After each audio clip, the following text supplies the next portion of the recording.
Shila Price ama ni influencer ndani Kampala. Tulikuwa tunataka kukwambia tumefurahi sana. Tena tunapenda sana hapa Kampala. Uko na mwanamke? Single. Oh wow. Umlezi wange single. I'm single too. Yeah. Leo utatoka na mimi.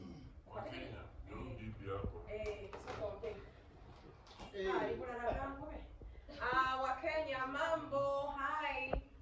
Nilikuwa nataka kuambia saa hii mimi ni mwanamke wa Bradley, hapa nani kwenye kampani yetu ya Keche. Nishapata mwanaume, Bradley ni mwanaume wangu. Mtap screen, hamna data. Tumeenda data.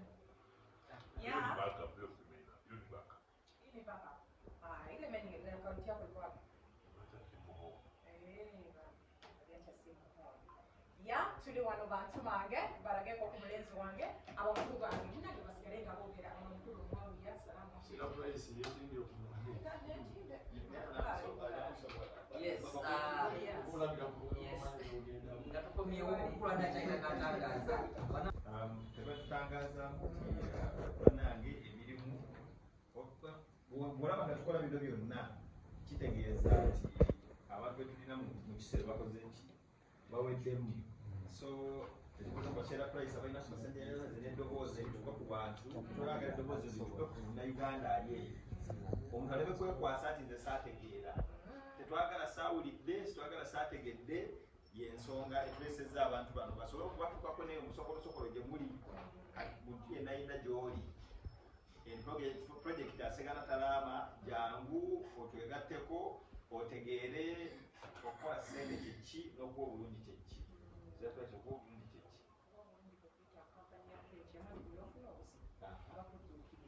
byonna mubitegeere. Eno tebalekerera baana mumbuulireko baali balekeredde mukategedde n'olw'ensonga eyo mutukkirize naye omusajja ekyo ekyupa mugiraba ekyupa neno ofono naye agikwatanga kali akatono ebulira mu ngalo naye okusinziira ku mbeera nga we Bradley. These people that are viewing us, they would like to hear from you. You can speak both Swahili and Luganda. No. Swahili and English. You know some Luganda, you know. You can. Yes. These people are looking for you. Kindly tell them about the Bradley project.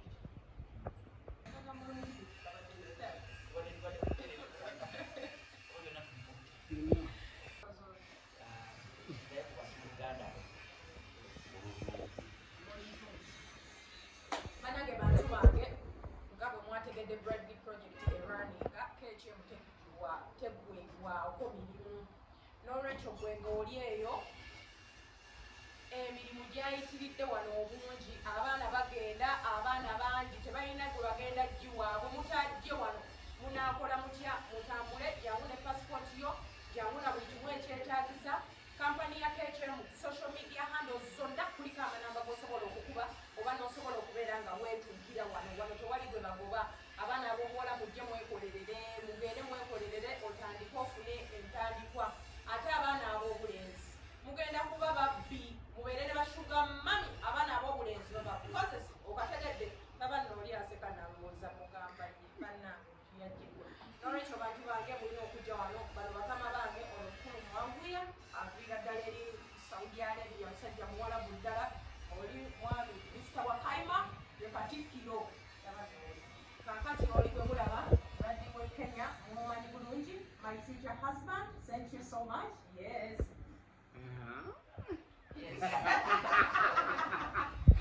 Munange Keche bw'emirimu gyayitiridde era ngenda kubeera nga nekwatakwata mbatereyo posita okuli ennamba okategedde tena naye wano tukuli baswali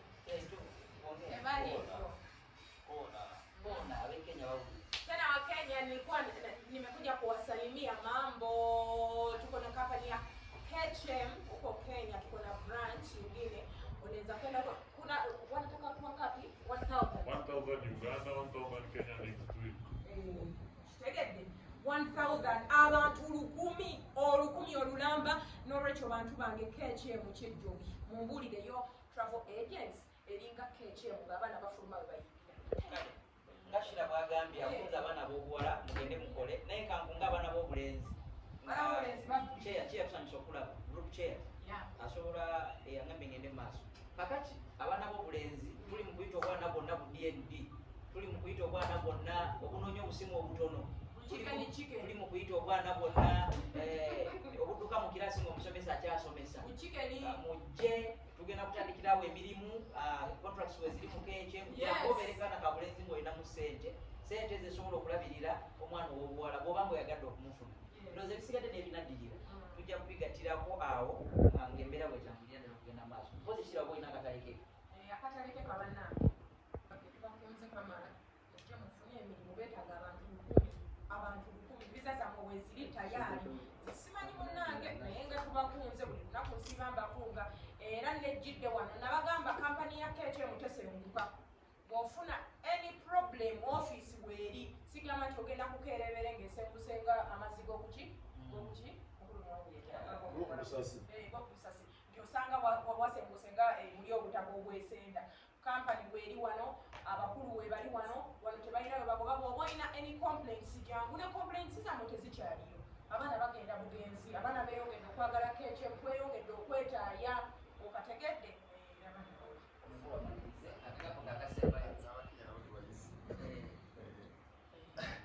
kagamba akasembayo twenyagire ku misa gino nga gikyaliwo tetumanyi kigenda kubeerawo nkya, so bwetuba tuleesa omukisa ne tubayita bane mujje munyagire ku mikisa gino nga gikyaliwo. Sembi yoni location nga tumaliriza twongera okujukiza abalabi baffe bonna abatulaba n'abatugoberera ku mikutu gino nti emirimu wegiri emirimu mu airport, emirimu mu hotels, emirimu mu warehouse, emirimu mu security n'emirimu mu kuvuga emmotoka. Mujje olunaku olwaleero, mujje olunaku olw'enkya paka ku lunaku lwokutaano.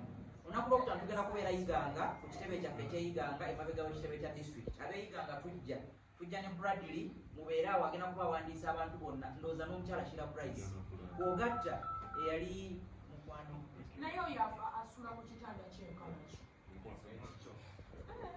ennaku z'omwezi nga 3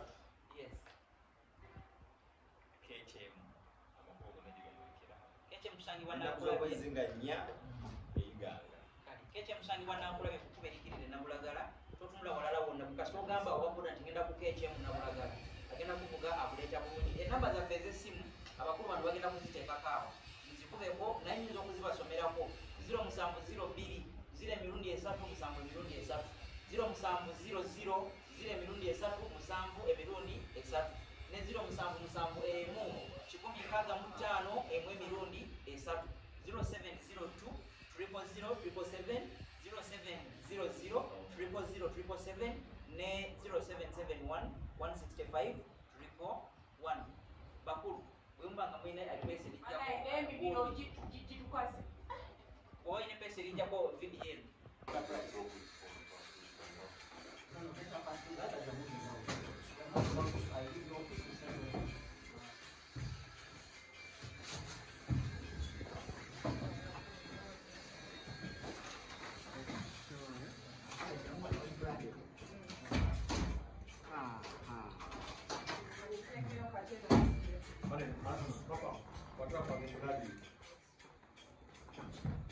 katika yebisi yake alishai Mimi kwa shai. Mana nendanga shwebo na simu yali ekwate nino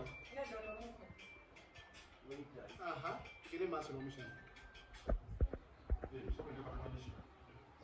tomanyi uwo omuntu amanyi okozesa sinapu uli amanyi okozesa sinapu Sasa Wakenya, mambo mlikuwa mnaniuliza au Waganda walikuwa wananiambia huo msichana apati mwanaume. Nimepata mwanaume wangu kutoka Kenya, Brad mtanioa. nikuwa na kitu nishi Kenya nishi Uganda. Ni sawa, mimi naweza kuja kwa weekend. Guys, mmesikia na wao but tunaishi Kenya, Uganda mimi hapa. Nishike kwa mkono.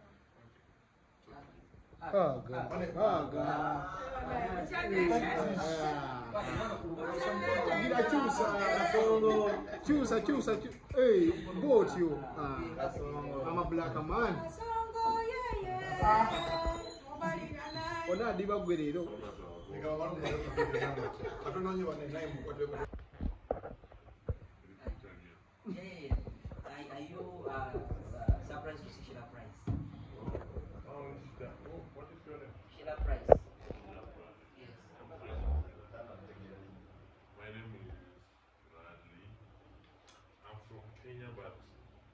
beach, I'm not gonna come to live in Uganda.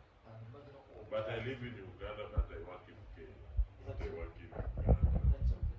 But I work in Uganda, you pay me in dollars. Good. But the weather is cold in Uganda. Yes, you do a nice job. You see? Yeah, Bradley, can you talk about now the Bradley project? Oh, and Bradley KHM? project. Yes. Oh, Bradley project. Okay, yeah. I'm waiting you guys from Nairobi, Uganda, Tanzania. You see, in this industry, you say you don't have job in this industry, but job is there is jobs. You see, if you have passport, you can come in KHL. We'll give you visa. Another country you search job. You see. So these viewers want to know where does KHM recruit people? Where does KHM take people? Or take people Yes, in Dubai. Dubai. And you've been in Dubai Yeah. very many times, and you've seen a lot of KHM people there. And this is why I'm telling these people, we called you in here in Kampala so you can mobilize them. Can you tell them how much money they're supposed to put in? How much money they're supposed to put in to go to Dubai?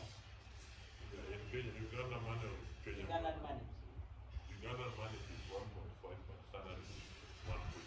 Yes, 1.5 is the input, and 1.5 is the input, and 1.2 is the salary. Do you know any benefits of the contract? Contractual benefits. Contract is 2 years. Contract is 3 years. I mean benefits, accommodation. Do you know any? Oh. Yes. Accommodation, you go there, transport, give you transport, food, any accommodation will give you. Yes. Don't worry. Now, as you finalize, tell the viewers how many days does it take for one to get this visa on the Bradley project? 7 days or 5 days. Between 5 and 7 days. Now, ongea Kiswahili sana.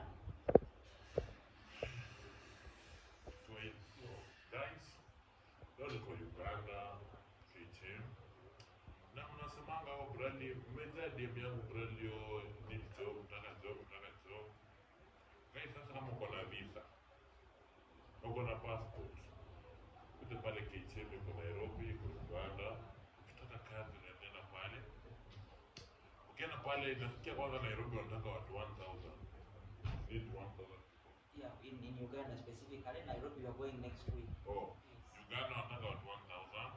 Nairobi. Next week Nairobi wanataka watu 1,000. Yes.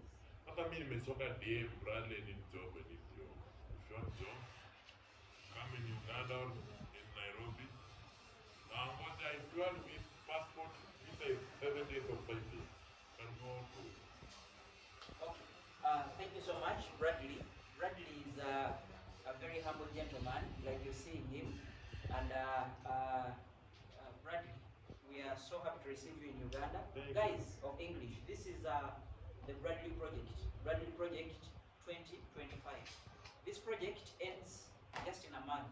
So if you're there, you want to go to Dubai, you want to go to Abu Dhabi, kindly avail yourself. It is quite obvious.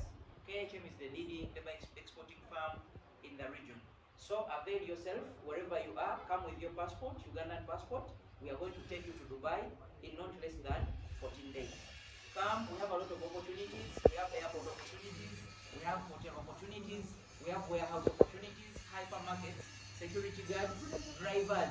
Kindly avail yourself. We are ready for you, beginning from today, tomorrow, the other day, up to Saturday. Guys, find this opportunity nowhere else. It is only at KHM, the National Consultant, Uganda Limited. Likewise, high levels of customer care. The longevity in the business has given us enough experience, and that has always been our trademark. I beg to submit.